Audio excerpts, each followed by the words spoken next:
장대장 TV 시청자 여러분 안녕하십니까, 장대장입니다. 자, 어제 최초로 스트리밍 라이브를 했는데 우리가 최고가 카메라 또 최고가 컴퓨터를 구입을 했는데 이상하게 라이브 때 작동을 잘 하지 않아서 어제 임시 방편으로 핸드폰으로 라이브를 진행했는데 화질이 좋지 않고 여러 가지 좀 미비했던 점 양해 부탁드리겠습니다. 여러분들의 그 고민 상담을 이 바로 전화를 통해서 생생하게 해결해 드리려고 하다 보니까 조금 부족한 부분이 있었습니다. 예, 다음 라이브 때는 완벽하게 준비해서 여러분들의 고민 상담 해결해 드리도록 하겠습니다. 자, 오늘의 주제는요. 제가 이 집값을 잡기 위해서는 이 3기 신도시 또는 어떤 이 경기권에 일자리가 많이 창출되는 자족도시를 많이 만들어야 된다. 또 좀 장기적으로는 지방으로도 이런 일자리들을 많이 창출하게 만들어야 된다. 물론 누구나 말은 쉽게 할 수 있겠습니다만 그렇게 되기 힘든 게 인재를 어떤 좋은 인재를 영입하기 위해서는 지금 당장 지방에서는 쉽지 않다는 거죠. 아무래도 서울이 좋은 인재들이 많이 있고 또 좋은 일자리들이 많이 있고 좋은 학교들이 많이 있기 때문에 단번에 그렇게 만들기 쉽지 않은데, 그래서 제가 예전에 말씀드렸던 게 뭐 미국 같은 경우는 실리콘밸리 거기 스탠퍼드대가 있고 또 실리콘밸리에 뭐 구글이라든지 많은 세계를 대표하는 그 기업들, 또 아마존 시애틀에 그 아마존은 기업 하나가 이 시애틀의 부동산 가격을 올렸잖아요. 그만큼 많은 고용 창출하고, 자 그런 것처럼 자 우리나라도 자 그렇다고 한다면 뭐 정부에서 기업의 법인세를 뭐 혜택을 많이 주고 그 법인세 혜택 받은 걸 가지고 지방에 가서 바로 이 고용 창출 많이 하면서 이 대학교에 장학금을 기업들이 받았던 걸 혜택을 베풀고, 그러면 그 장학금 받은 이 대학생들이 그 기업에 우선 뭐 몇 년 동안 근무를 하는 조건, 자 이렇게 이 산학연이 연관된 하나의 큰 어떤 벨트가 이루어져야 되는데, 그게 지금 너무 이 단기적인, 너무 이 정치권에서는 너무 인기형 뭐 단기적인 지지율만 보다 보니까 그게 쉽지 않다는 거죠. 그래서 결국은 서울이다. 지금 2기 신도시, 2기 신도시 이 동탄 같은 경우 또 앞으로 만들 3기 신도시가 과연 이 자족도시로서의 기업 유치를 많이 할 수 있을 것이냐. 결국에는 그러면 집값은 다시 서울이 오르게 된다. 예, 이런 말씀을 드릴 겁니다. 자, 한번 내용을 보도록 하겠습니다. 자족도시 집착하다. 동탄 2신도시 업무용 땅 55% 13년째 공토. 자, 자족도시를 만들기 위해서 이 업무용을 갖다가 우리가 신도시를 만들 때 주거용 안에서도 아파트, 또 뭐 상가주택, 단독주택, 또 이 업무용은 뭐 여러 가지 오피스. 그런데 이 공간을 채우지를 못한다는 거죠. 기업 유치가 안 된다는 겁니다. 실패한 자족도시라는 그런 주제가 될 것 같습니다. 자, 이곳이 화성시 동탄 2신도시의 업무상업지구 개발 13년이 지났는데 비어있는 땅입니다. 지금 동탄 신도시가 들어선 지가 13년 됐죠. 1신도시가 들어선 지가. 2신도시는 뭐 7, 8년 전부터 입주를 했고요.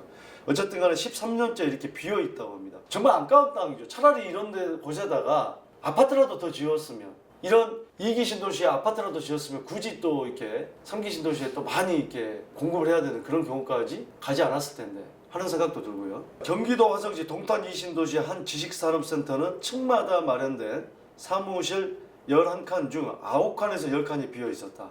거의 다 비어 있는 거죠, 그러면. 작년 10월 입주가 시작됐는데 1층 상가를 포함해 80%가 넘게 공실이었다. 야, 이거 80%가 넘게 공실이다. 정말 아깝네요. 이 건물에서 200m쯤 떨어진 공터에는 다른 지식산업센터 건설이 한창이었다. 들어온다는 기업은 없는데 자꾸 지식산업센터만 지으니 일대가 머지않아 유령도시처럼 될 것이라고 말했다. 지지난주에 저한테 상담 오셨던 분이 이 동탄 2신도시에 바로 그 동탄 2신도시도 상가가 뭐 역 근처나 이런 쪽은 조금 그래도 낫죠. 근데 조그마한 호수공원도 아니고 천에 있는 상가인데 7억 2천 주고 4년 전에 부장을 받았다고 합니다. 근데 지금 4년째 공실이라고 합니다. 근데 코로나가 끝나면 무슨 가능성이 있지 않을까? 코로나 있기 전에 3년은 비어 있었는데 그걸 왜 생각 안 하시는지요? 지금은 이제 점점 더 강남권에도 이 상가 공실이 많이 생기죠. 수익 내기도 어렵고요. 임차인이 들어와서. 그렇기 때문에 점점 공실이 많아집니다. 하지만 이 강남권은 그래도 건물 가격이 계속 올라가는 게 이 지금 기업들이 이 많은 유동성 또 이 코로나나 이 경제 위기 상황 대비해서 현금을 축적을 하다 보니까 현금들이 많이 있습니다. 투자를 지금 적게 하고 있어요. 리스크가 있기 때문에 그 돈들이 다 부동산에 가고 있습니다. 그래서 수익률이 뭐 2% 1%대만 돼도 건물을 삽니다. 어차피 은행 이자는 얼마 되지가 않으니까. 수도권 2기 신도시 10곳 중 최대 규모인 동탄 2 신도시는 개발 초기만 해도 동탄 테크노밸리를 조성해 주거와 일자리 모두 해결되는 자족도시를 표방했다. 지금 뭐 3기 신도시에서도 뭐 20% 30%를 일자리 창출하겠다. 그 용지 중에 지금 얘기를 합니다. 2기 신도시도 이런데 과연 3기 신도시, 물론 3기 신도시 입주 자리가 뭐 훨씬 뭐 좋은 서울 접근성이 좋은 뭐 그런 지역도 있습니다만 과연 될지. 그러나 2008년 개발이 시작되고 13년이 지나도록 전체 상하 업무 시설 용지 중 55%가 아직 주인도 없는 빈 땅으로 남아있다. 55%는 주인도 없는 빈 땅이고요. 45% 중에서도 조금 전에 말씀드렸지만 분양을 받았지만 공실이 많습니다. 예, 사실상 유령과 같은 도시가 돼가고 있다는 거죠. 문재인 대통령이 새해 들어 수차례 특단의 주택 공급을 강조하면서 현 정부의 최대 공급 대책인 3기 신도시 건설에도 속도가 붙을 전망이다. 정부는 3기 신도시는 기존 신도시보다 업무 상업 시설을 대폭 늘려 자족도시로 만든다는 계획이다. 보겠습니다. 2기 3기 신도시 자족 용지 비율 수원 광교는 4.5%, 성남 판교 4.9%, 평택 고덕이 18.5%. 꽤 높네요. 평택 고덕 신도시에는 이제 삼성이 들어와 있기 때문에 꽤 높지 않나 하는 생각이 들고, 그나마 고덕 신도시는 삼성이 지금 들어와 있고 또 계속 들어올 예정이기 때문에 그나마 제일 낫다고 봅니다. 이런 어떤 자족용지 보급 측면에서는. 자, 3기 신도시 인천 계양이 26.9%, 부천 대장이 19.8%, 고양 창릉이 16.6%, 하남 교산이 14.2%, 남양주 황숙이 12.3%. 자, 이게 이제 자족용지인데 과연 채울 수 있느냐? 유명한 어떤 분의 그 문구가 있죠. 비움으로써 비로소 채워진다. 근데 비우지는 않은 것 같아요. 자, 기업이나 자영업자를 끌어들일 인센티브 없이 땅만 공급하는 것으로 자족도시를 만들 수 없다고 지적한다. 정부에서 인센티브를 줘야 되는데 자꾸 겁을 주고 뭐 세무조사한다고 이렇게 해가지고 자꾸 기업을 끌어들일 수는 없습니다. 자족도시를 표방하여 조성한 2기 신도시가 상가 오피스 공실로 여전히 몸살하는 점을 반면교사로 삼아야 한다는 것이다. 위례 신도시의 부동산을 오래 하셨던 분이 저한테 한 2년 전인가 연락이 왔습니다. 어느 신도시다 간에 아파트는 분양가가 낮기 때문에 주변 시세에 비해서 월등히 낮죠, 사실상. 예, 분양가를 규제를 한다고 해도 낮죠.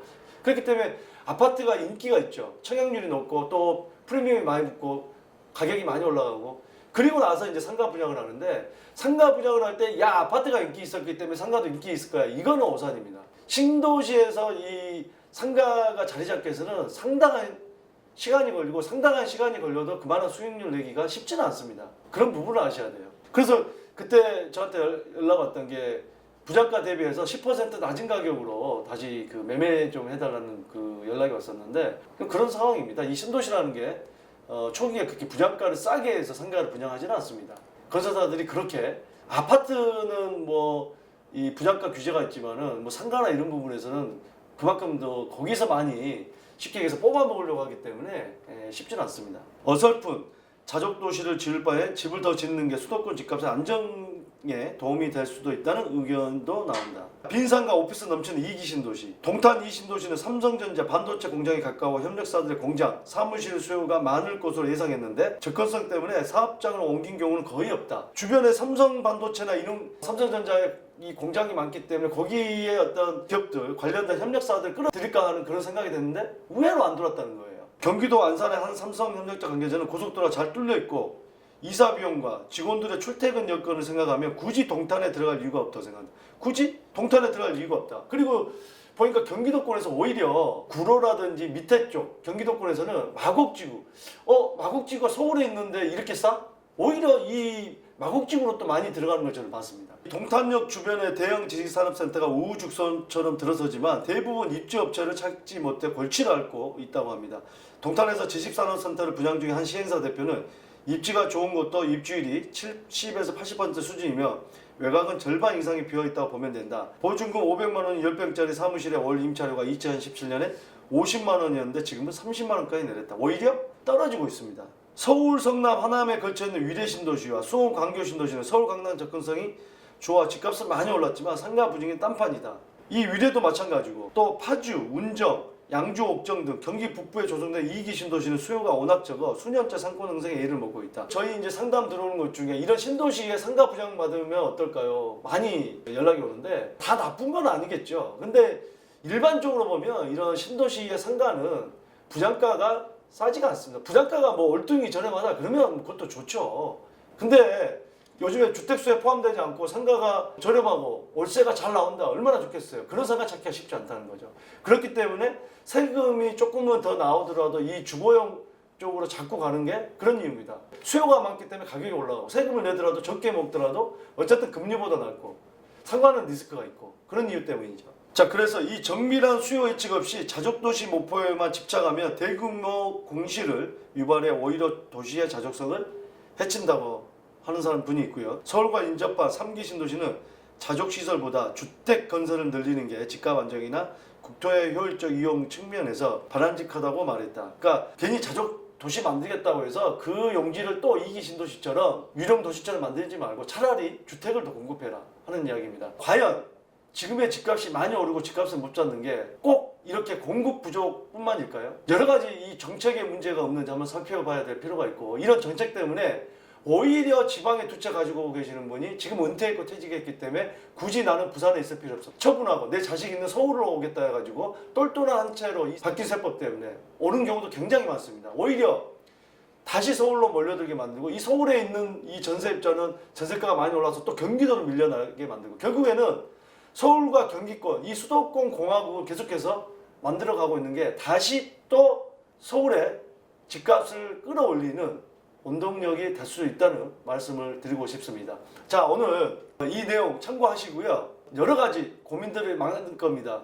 지금 해외에 계신 주재원분들, 해외 교포분들, 해외 국적을 가지고 계신 분들도 많은 상담을 오고 있고 많은 상담이 들어오고 있고 전국에 계신 여러분들 상담 많이 들어오고 계십니다. 계속해서 문자라든지 이메일 주시고요. 여러분들의 고민 해결되는 그날까지 최선을 다하겠습니다. 저는 좀 더 안정된 라이브 상담으로 여러분들 찾아뵙겠습니다. 감사합니다. 네, 그래도 이쪽이 조금 더 유리할 것으로 보여집니다.